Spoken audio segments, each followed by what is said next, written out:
ভারতের বিরোধী দলীয় নেতা রাহুল গান্ধী প্রধানমন্ত্রী নরেন্দ্র মোদীর মেক ইন্ডিয়া প্রকল্পকে ব্যর্থ বলে মন্তব্য করেছেন। তিনি বলেন, ভারতের তুলনায় চীন অন্তত 10 বছর এগিয়ে রয়েছে। সোমবার লোকসভায় প্রেসিডেন্টের ভাষণের উপর আলোচনায় কংগ্রেস নেতা রাহুল গান্ধী মোদী সরকারের কড়া সমালোচনা করেন। ক্ষমতাসীন দলের নেতাদের তোপের মুখেও টলে যাননি রাহুল। ট্রাম্পের শপথ অনুষ্ঠানে আমন্ত্রণ পেতে মোদীর চেষ্টা সহ বিভিন্ন বিষয়ে মন্তব্য তুলে ধরেন তিনি।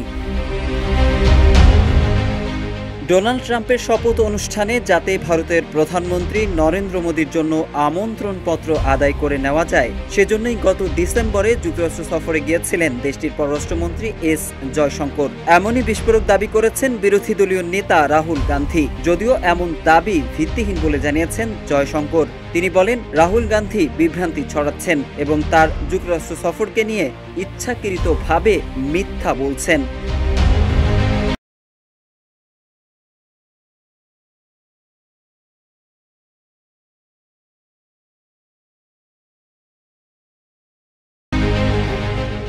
বিরোধী দলীয় নেতা রাহুল গান্ধী গত সোমবার লোকসভার ভাষণে দাবি করেন, ট্রাম্পের শপথ গ্রহণ অনুষ্ঠানে যাতে আমন্ত্রণ জানানো হয় সেই অনুরোধ জানাতে পররাষ্ট্রমন্ত্রী এস জয়শঙ্কর একাধিকবার যুক্তরাষ্ট্রে গিয়েছিলেন। রাহুল ভাষণে ভারতে পণ্য উৎপাদন ও প্রযুক্তির উন্নতি সাধনের বিষয়েও জোর দেন। তিনি কড়া ভাষায় বলেন, তাদের যদি উৎপাদন ব্যবস্থা থাকতো এবং তারা যদি প্রযুক্তি নিয়ে কাজ করতেন, তাহলে মার্কিন প্রেসিডেন্ট এখানে এসেই প্রধানমন্ত্রীকে আমন্ত্রণ জানাতেন।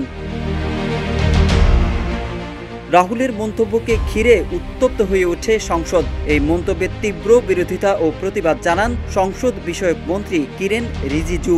তিনি বলেন, বিরোধী দলীয় দলনেতা কখনোই এ ধরনের ভিত্তিহীন মন্তব্য করতে পারেন না। কিরেন আরো বলেন, তথ্য যাচাই বাছাই না করেই এমন মন্তব্য করেছেন রাহুল। রাহুলের মন্তব্য নিয়ে বিতর্ক শুরু হওয়ার পরেই নিজের এক্স হ্যান্ডেলে এস জয়শঙ্কর বলেন, প্রধানমন্ত্রী মোদীর আমন্ত্রণ জানানো নিয়ে কোনো আলোচনা হয়নি। হয়তো রাজনৈতিক উদ্দেশ্য প্রণোদিত হয়েই রাহুল এমন মন্তব্য করছেন।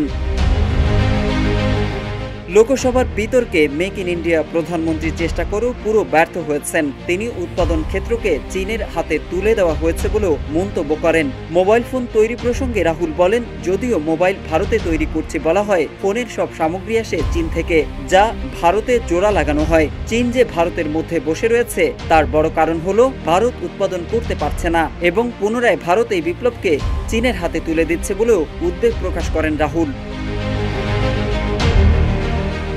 বিরোধী দলীয় নেতা রাহুল গান্ধী লাদাখে ভারতের 4000 বর্গ কিলোমিটার এলাকা দখল করেছে চীন বলেও মন্তব্য করেন। তিনি আরো বলেন, ভারত উৎপাদন ক্ষমতা বাড়াতে ব্যর্থ হয়েছে, যার ফলে চীনা পণ্য ও বাংলাদেশি পোশাকে ভারতের বাজার সয়লাভ হয়ে যাচ্ছে। তিনি বলেন, তারা বাংলাদেশের পণ্য ব্যবহার করেন, অথচ আদানি, রিলায়েন্স সহ বড় ব্যবসায়ীরা উন্নতি করলেও দেশের সাধারণ মানুষ তেমন সুবিধা পাচ্ছে না। মোহাম্মদ সাইফুল ইসলাম, ইত্তেফাক।